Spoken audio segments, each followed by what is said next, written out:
Queridos, hoje vai ser uma palavra que Deus já tem ministrado comigo, acho que semana passada, domingo, o Renan trouxe outra palavra, e corroborou e confirmou aquilo que Deus tem ministrado no coração, e é uma visão que Deus tem colocado sobre mim para a igreja, para que a gente possa viver o melhor de Deus nos próximos dias e quem sabe nos próximos meses e anos, amém? Quem quer viver esse melhor e desejar ligação com de Deus? Diante de tudo que foi falado, gente, hoje pelo menos foi muito bom. E duas coisas que destacou na mensagem de Iosef, que o evangelho é tão simples, aí a gente vai pensar, que ele destacou aqui que Neemias pediu para um rei para reconstruir um muro que eles tinham derrubado, não é muro com isso. E o cara aceitou, e eu falei, cara, não tinha para pensar nisso, é verdade. E a outro ponto foi que Deus chamou Neemias porque ele tinha acesso ao rei. Vocês vão pegar aí.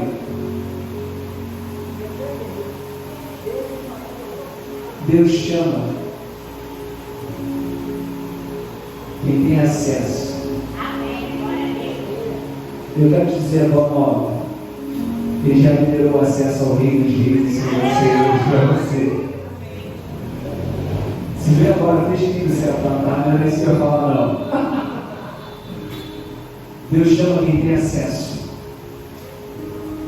O fato de eu ter acesso me dá a liberalidade para eu ir ou não ir.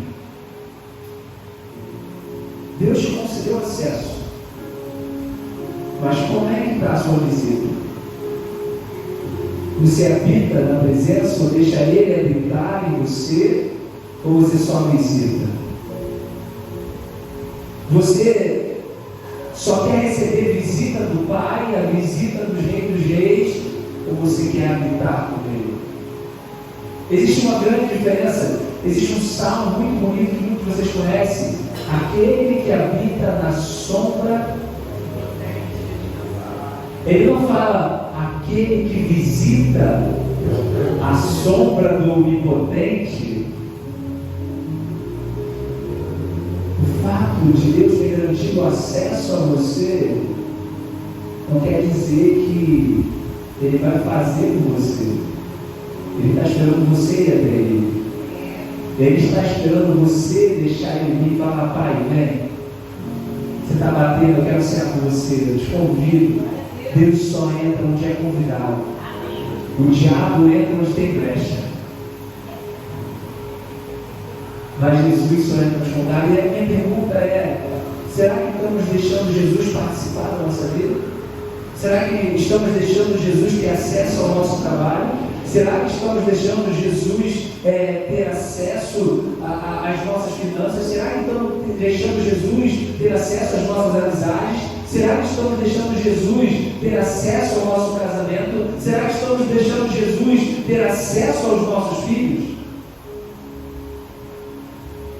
Porque o fato dele ter garantido acesso te dá o direito, mas o que você está fazendo com esse direito vai demonstrar o nível de intimidade, revelação e poder que ele pode usar. E Deus escolheu Neemias porque ele tinha acesso ao. Ele tinha acesso ao. Deus só usa pessoas que usam o acesso que tem.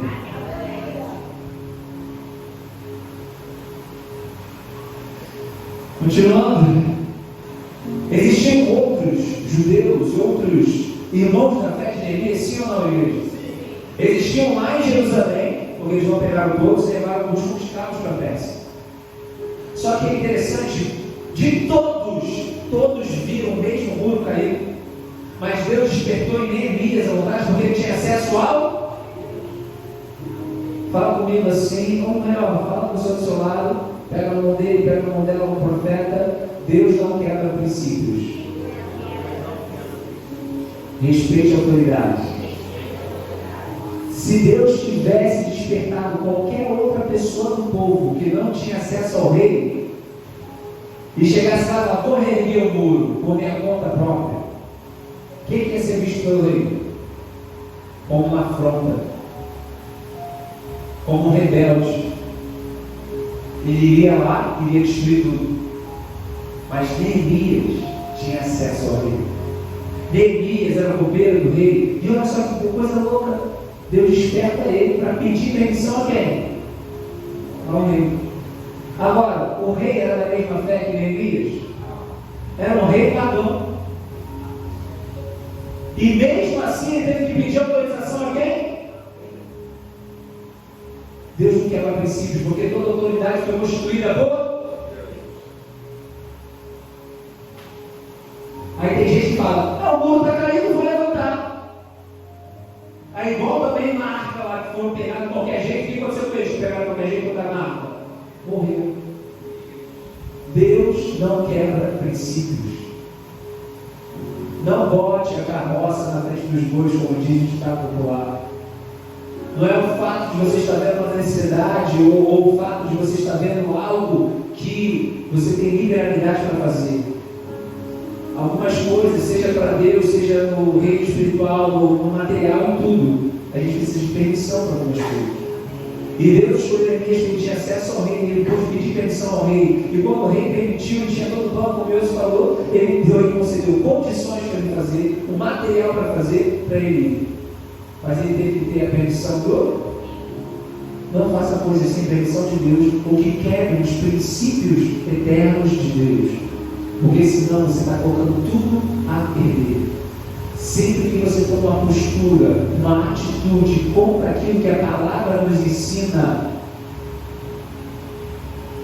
adivinha?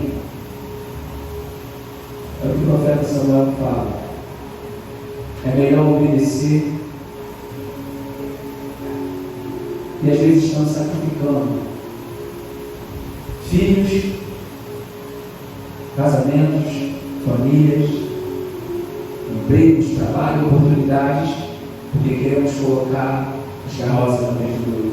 Queremos quebrar princípios, queremos quebrar coisas que não condizem com a revelação da palavra. Quem está comigo diz amém? Amém. E querido, outro ponto de destaque aqui que eu quero te falar é que ele conseguiu reconstruir o muro em 52 dias. Esse muro demorou anos para ser construído, mas Neemias conseguiu um milagre de reconstruir em 52 dias. Sabe o que eu aprendi com isso? Que o Espírito Santo tem o poder de fazer em uma estação o que demoraria anos para acontecer na sua vida. Eu vou repetir. Isso já aconteceu comigo, tá? Eu fui numa conferência e tinha um pastor norte-americano e ele estava pregando e a palavra foi maravilhosa. E ele falou em um ambiente profético, uma atmosfera poderosa, que ele não tinha namorada, não era casado, nada, solteiro, adolescente. Aí ele falou, quem recebe essa palavra, eu vou profetizar agora. É o cara produzindo. Aquele que ia demorar 10 anos, Deus vai acelerar em um ano, que não sei o que. E eu, amém. Eu recebo, eu quero essa aceleração. Mano, um ano, casei, tive filho, mudei tudo. Eu falei, meu Deus do céu. O que aconteceu?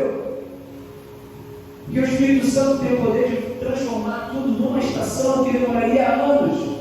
Quando a gente está sob a dispensação do Espírito, quando a gente está na dispensação da obediência da vontade de Deus, as coisas podem acontecer num estalo de dedo.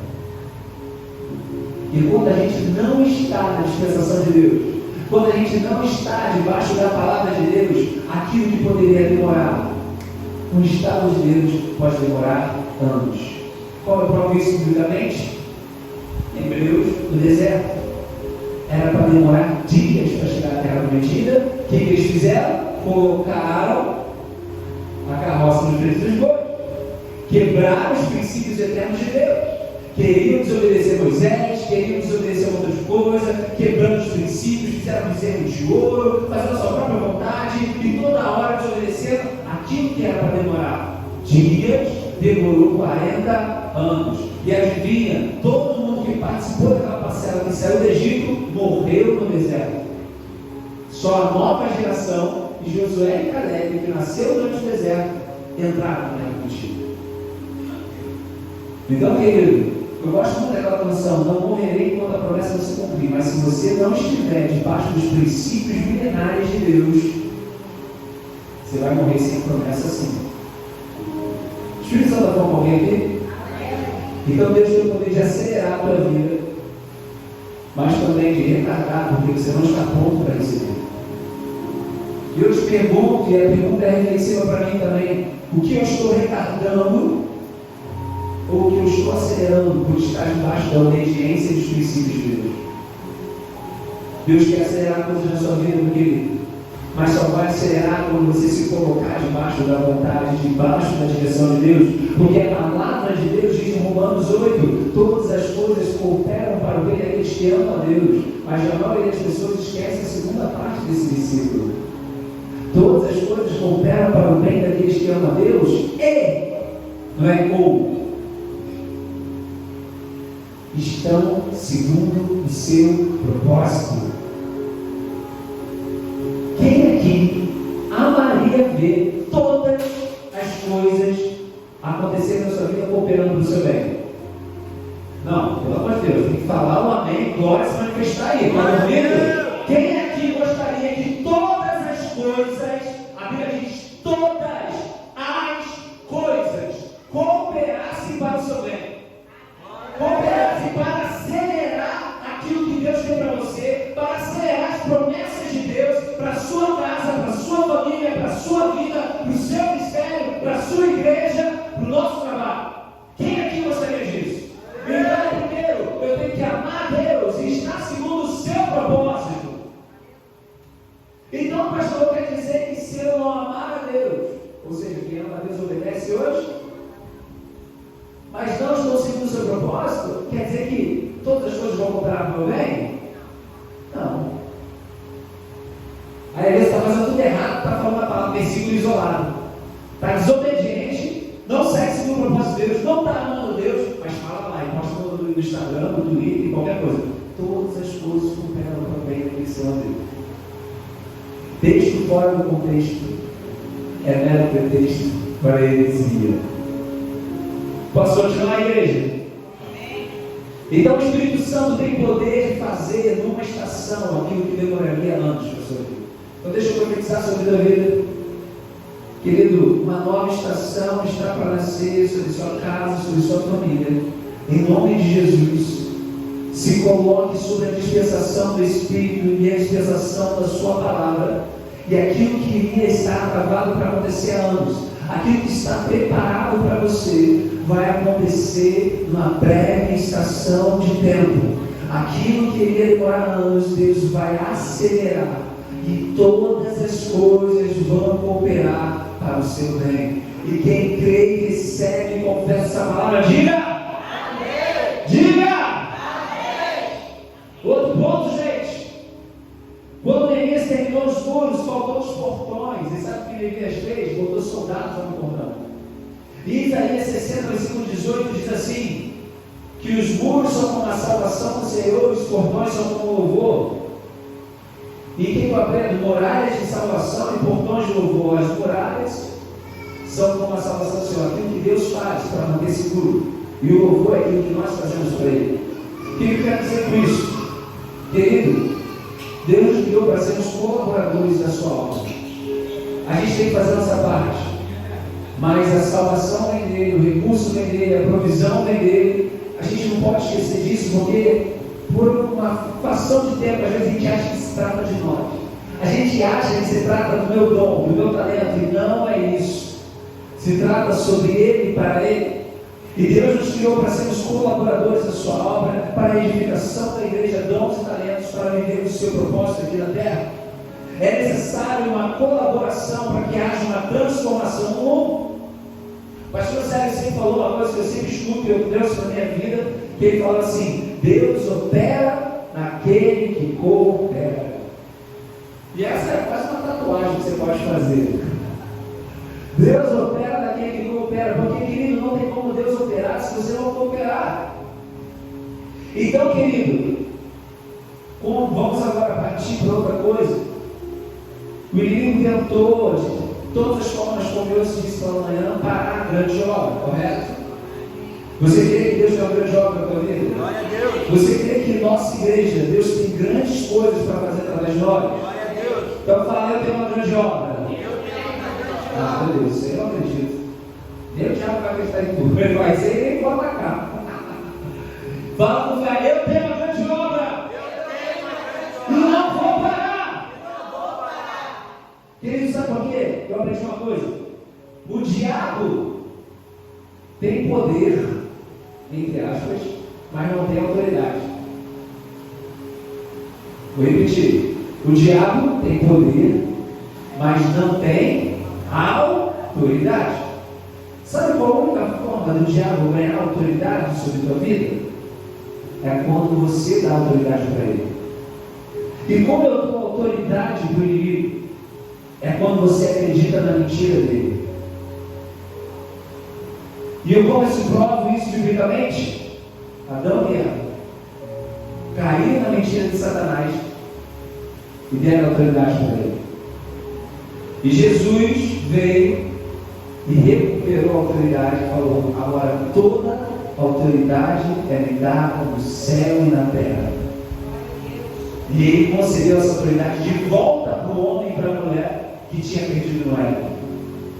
O diabo tem poder, mas não tem autoridade. É necessário que você dê autoridade para ele. Agora, outra pergunta reflexiva para você.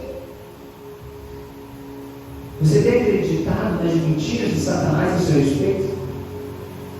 Quando você acredita naquela seta do maligno, quando você acredita que você não é ninguém, quando você acredita que você não é amado, que você não é amado, que Deus não tem uma obra na tua vida, adivinha o que está fazendo? Você está dando poder e autoridade para Satanás. E aí ele pode fazer uma arruaça na tua vida. Porque você começa a professar palavras que ele quer que você fale. Nada dá certo na minha vida. Meu relacionamento não dá certo. Ah, não sei o quê. Ah, eu sou feia. Ah, eu sou feio. Ah, minha vida. Ah, não sei o quê. E Satanás está lá todo bom. Eita, isso aí, continua assim. Deixa eu desgraçar a tua vida. Mas eu creio que aqui é uma igreja que entendeu que a gente segue a autoridade de Jesus. Só 4. A gente segue a autoridade de Jesus. A gente professou Jesus como o único, suficiente Salvador e Senhor de nossas vidas. Então não importa o que Satanás te diga, não importa o que teu vizinho te diga, não importa o que as pessoas te digam a seu respeito. Ei, a autoridade que manda na minha vida nem é eu, é Ele. Então é o que a palavra diz a meu respeito e ao seu respeito, que eu gero autoridade. E quando eu dou essa autoridade para Jesus, isso gera poder sobre a minha vida. Quer receber poder do alto? Ah, não é possível, você não quer receber não. Quer receber poder do alto? Você tem que obedecer à autoridade de Jesus. E o Espírito Santo virá te encher do poder. Ele é poderoso para fazer infinitamente mais daquilo que pedimos ou imaginando, segundo o poder. Fala comigo, o poder que opera em nós. Não é possível. Quem que acabei de falar aqui, para trazer uma palavra de conhecimento, de revelação para você. Deus tem o poder para liberar para a tua vida. Só 4. Deus tem o poder sobrenatural para a sua vida. Mas isso só vai acontecer quando você reconhecer a autoridade dele. E quando eu reconheço a autoridade de alguém, eu falo: Jesus, o que você quer sobre essa situação? Porque quando eu obedeço a direção dele, não aquilo que eu penso, não aquilo que me disseram, não meus pais, não meus amigos, não. É o que a autoridade diz. Porque quem tem uma autoridade tem responsabilidade e prestação de contas perante ela. Então eu preciso prestar contas, porque Deus não quebra princípios. E quando eu respeito essa autoridade, eu recebo o poder. Cara de silêncio da morte. Posso continuar ou muito pesado, gente? Parei que seria uma pregação diferente. Então, querido, para de dar autoridade para Satanás. Para de dar autoridade para Satanás acreditando nas mentiras dele. Toda seta e todo dardo maligno, o diabo. Querido, quando você professa a verdade bíblica, como a gente professou ali, na sua vida, crendo, recebendo e confessando, eu reconheço a autoridade de Deus e posso ter poder para viver as promessas dele? E quando diante disso, eu quero te dizer outra coisa. Essa palavra aqui também pode mudar todo o seu relacionamento com Deus. Para você não ser evangélico. Gente, fala do seu lado. Se você tiver muita intimidade com um amigo de infância, você pode dar uma tapinha na cara dele. Se você é mãe, como a mãe Matheus está ali, você pode dar uma tapa também, que você é mãe. Mas você fala assim: deixa de ser evangélico. É para você viver o evangelho. O problema é que durante muito tempo fomos doutrinados a sermos evangélicos e não vivemos o evangelho. Ser evangélico é fácil, é só botar uma Bíblia debaixo do braço, falar que pertence a uma igreja e falar: sou crente. Quando foi que Jesus falou: e de fazer evangélicos? E de fazer parte de uma religião? Não é sobre religião, gente, é sobre o poder de Deus. Porque o evangelho é o evangelho é o evangelho. Ele fala: o evangelho é o poder de Deus. O evangelho não tem o poder de Deus. É o que tem o poder de Deus? É o que tem o poder de Deus, igreja? O evangelho. Deus está falando com alguém aqui? Amém. Então, querido, outro ponto: Deus tem expectativa em você. Olha para o seu lado, olha que coisa boa. Deus tem expectativa nessa pessoa aí. Vamos abrir a Bíblia comigo em Lucas 24, versículo 49. O último capítulo de Lucas, antes de João. Deus tem expectativa em você. Poderia levar versículo, mas vou ler esse aqui, ó. Lucas 24, versículo 49 diz assim: eu lhes mandarei o que meu Pai prometeu. Fala comigo, Espírito Santo. Mas esperem aqui em Jerusalém até que o poder. Aqui a tradução não gostei, pode botar outra.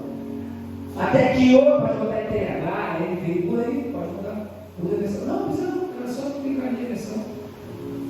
Até que o poder venha sobre vocês.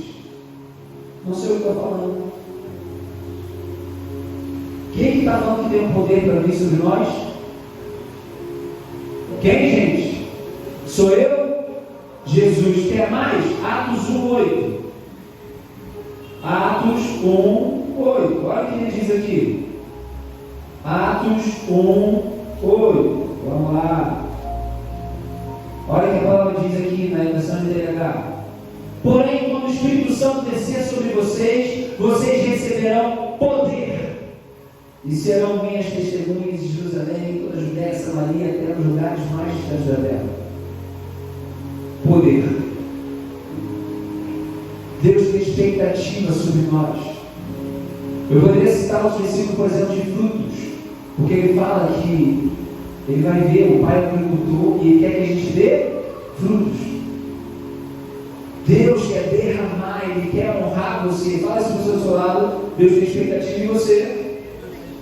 Não, fala com o velho. Deus tem expectativa em nós. E Ele deseja te honrar. Ele deseja te abençoar. Infelizmente, às vezes no meio eclesiástico, gente, as pessoas acham que Deus quer mais julgar elas do que amar e abençoar elas. Já aconteceu isso com você?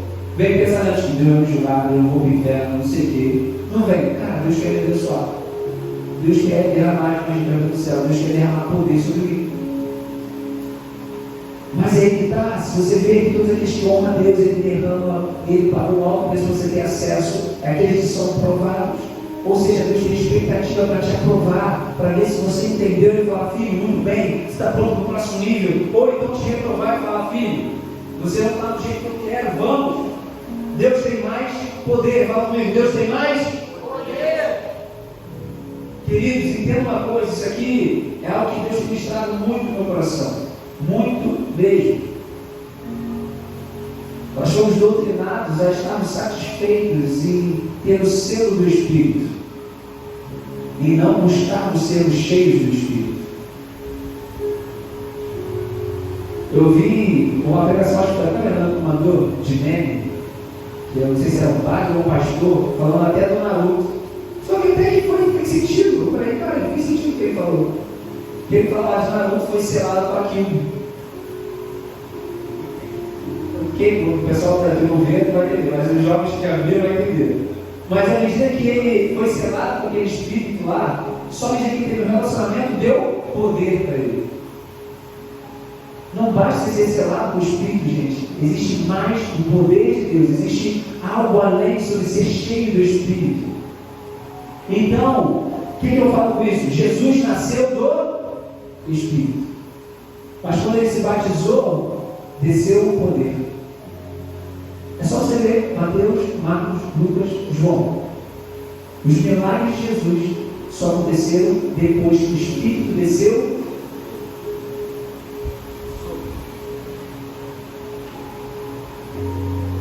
Ele já era nascido do Espírito? Sim ou não, igreja? Você se converteu, você foi selado.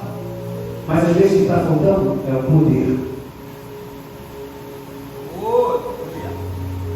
Olha, não é Deus, não é poder aqui. Sabe por que, gente? Não foi chamado assim evangélico, é muito fácil ser evangélico. Se eu vir para a igreja, não tem como. Mas o evangelho é o.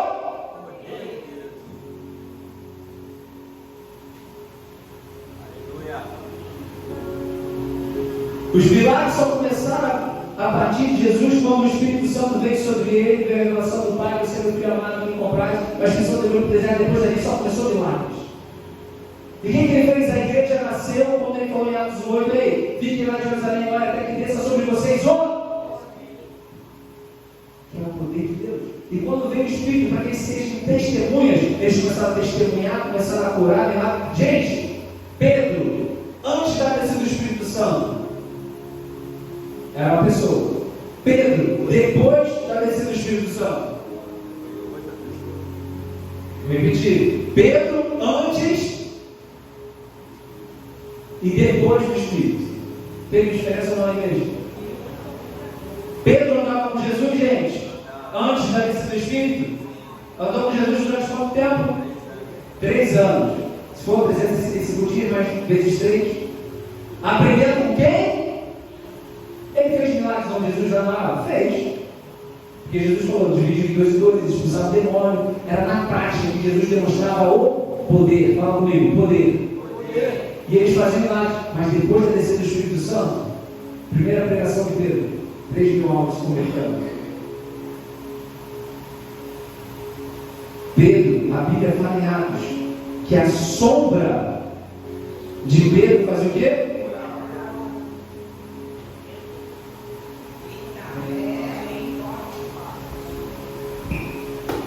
Tem alguma coisa errada no nosso evangelho.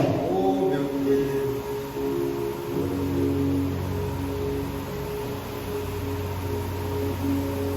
Quem nós somos? Somos os Pedro antes da descida do Espírito, que está com Jesus há anos, aprendendo teologia, EPD, palavra. Mas o que acontece se eu vir para cá? O que acontece na sua vida se você for revestido do poder? Porque o Evangelho é o poder. Atos é o único livro da Bíblia no Novo Testamento que não tem fim. Porque os atos acontecem até hoje. Milagres acontecem até hoje, mesmo que você não esteja vendo hoje. Em todo lugar do mundo existem pessoas sendo curadas agora no nome de Jesus. Existem pessoas sendo libertas agora no nome de Jesus. Existem pessoas quebrando maldição agora em nome de Jesus. Porque essas pessoas estavam aqui. Mas a gente fala, tem mais.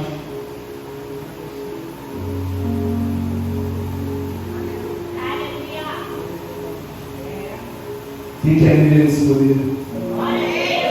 Quem quer ter esse poder que opera em nós? E é maior do que aquilo que está no mundo. Então, querido,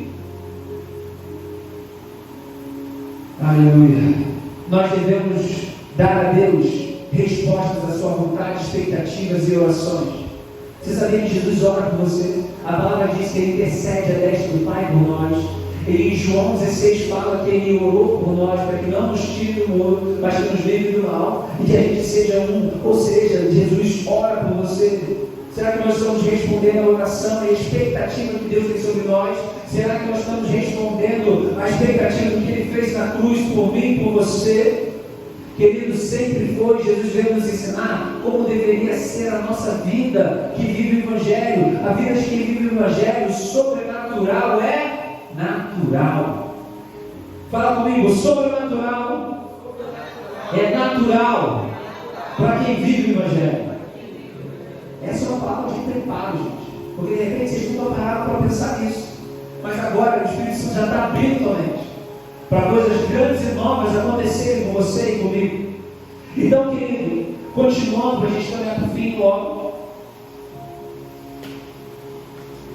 fomos doutrinados para estarmos satisfeitos com o selo e o fato da gente ter o Espírito Santo, mas não sobre a gente ser revestido de poder e buscar ser cheio do Espírito. Sabe, eu nunca esqueço um dia que eu fui com o pastor Célio numa igreja, a gente foi lá numa convenção, né? E um cara pregou, quando ele falou assim, quando o apóstolo Paulo diz enchei-vos, nunca mais fiz essa pregação, nem lembro o nome do pastor, mas lembro a mensagem. Quando ele diz enchei-vos do Espírito, ele não está dando uma opção, é uma ordem. Aí ele falou, sabe qual é, igreja? A gente deveria ficar chateado com toda pessoa que entra pela porta ali vazia. Mas a gente não fica, porque a gente não entendeu isso como uma ordem. A gente não entendeu isso como alguém que deu autoridade e falar, Jesus, eu te obedeço, se ele chega, eu vou encher. Aí Deus vai me dar o poder. Como é que seria se todo mundo buscasse ser cheio ao entrar para aquela porta ali? Como seria o nosso culto? Como seria o nosso louvor? Como seria a nossa oração? É muito louco, porque o cara que vai para o bar, ele quer ficar bêbado. E às vezes o crente que vai para a igreja não quer ficar cheio.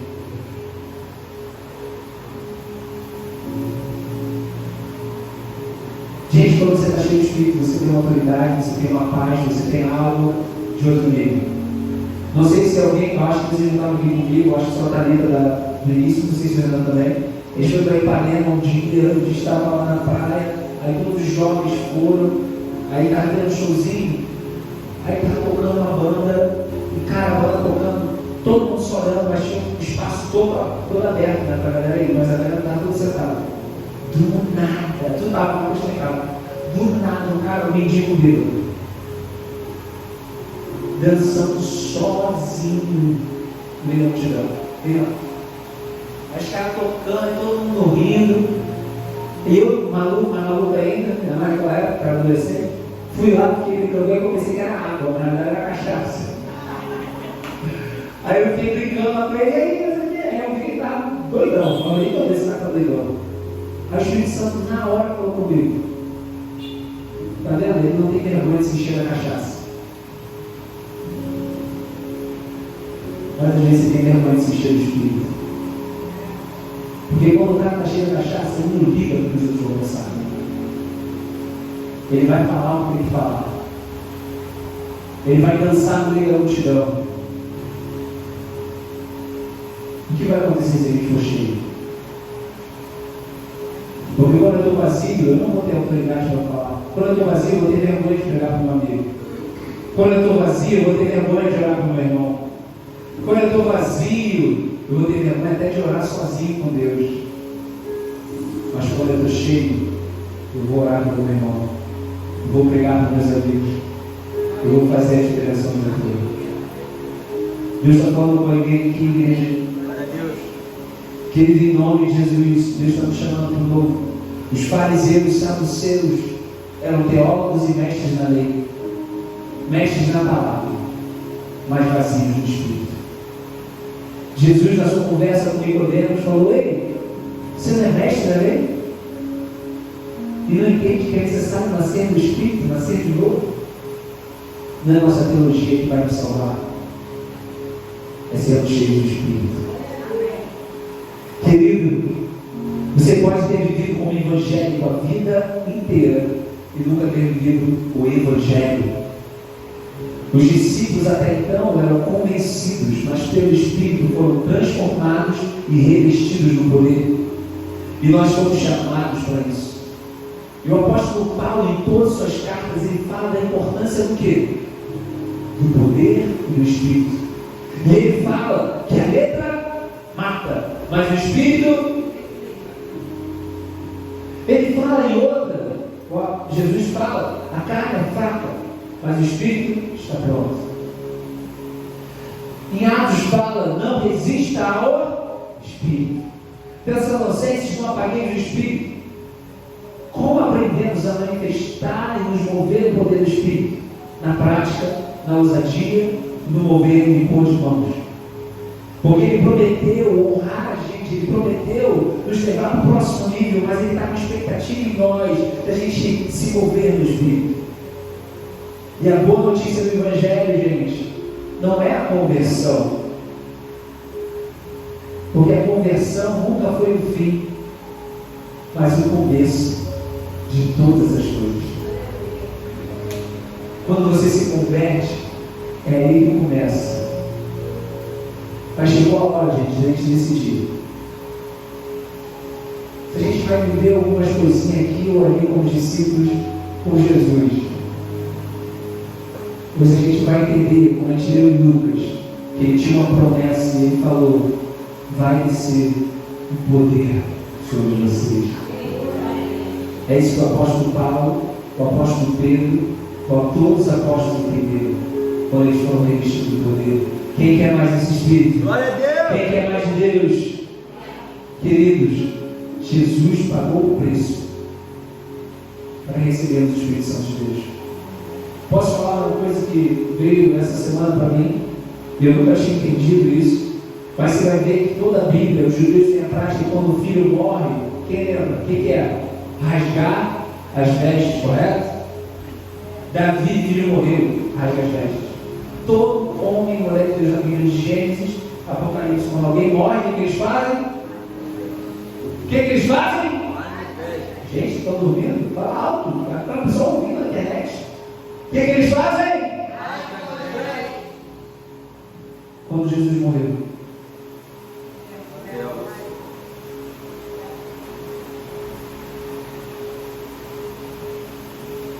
foi dado acesso.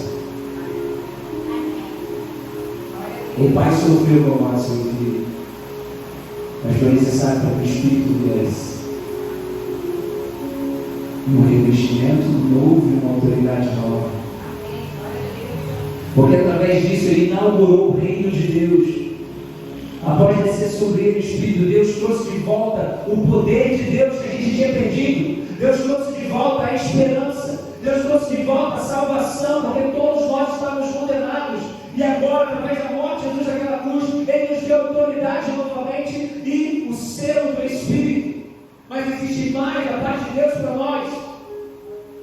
E querido, Jesus está nos chamando para isso.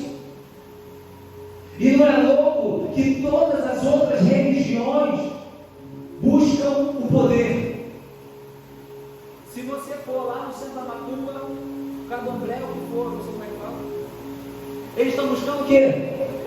Algo sobrenatural, o manifestar sobrenatural. E eles pagam o preço para aquilo, eles fazem jejum, gastam dinheiro, fazem tudo para ver algo sobrenatural. E quando você e eu, a gente se vê na igreja, vemos assistir o culto.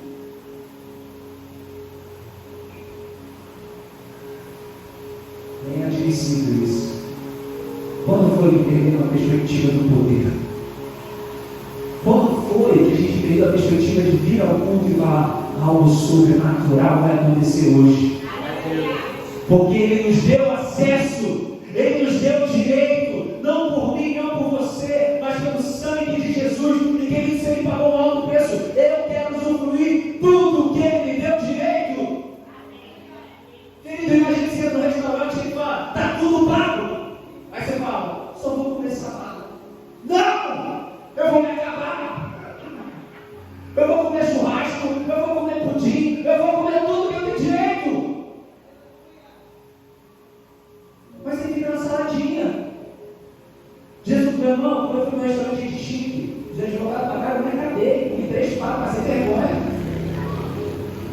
talher lá que eu não sabia qual era usar. Peguei talher de sorvete para comer, aí falou, mas é talher de sorvete. Eu falei, nem sabia que tinha talher para sorvete. Aí todo mundo batata, eu botei, aí sei lá, não sei o que, eu esqueci toda a etiqueta, tem até aquele olho de novo, para não passar vergonha. Botava porque estava pago. Jesus falou, não pensa que você está comendo saladinha. Só isso o evangelho está bom para mim.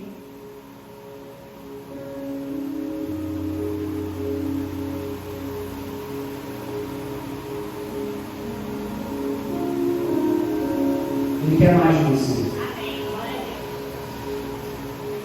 Porque se eu fosse Deus,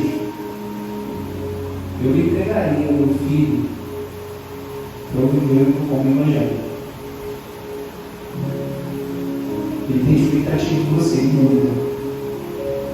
Porque foi o preço mais caro que toda a humanidade já pagou pelo Filho de Deus. Só que a pergunta é, você vai continuar vivendo de saladinha quando está tudo pago? Ele inaugurou o reino de Deus e às vezes não estamos aproveitando isso. Se a gente não está vivendo com poder, a gente está vivendo na base do convencimento. E sabe o que acontece? A gente acaba vivendo Jesus lifestyle, ou então a filosofia de Jesus. Jesus acaba virando uma corrente teológica ou uma corrente filosófica que você fala. Mas quando o Espírito vem, se torna o poder de Deus. O apóstolo Paulo chega a dizer: ei, eu não tentei convencer vocês com discursos. Eu não tentei convencer vocês com palavras, mas com o poder.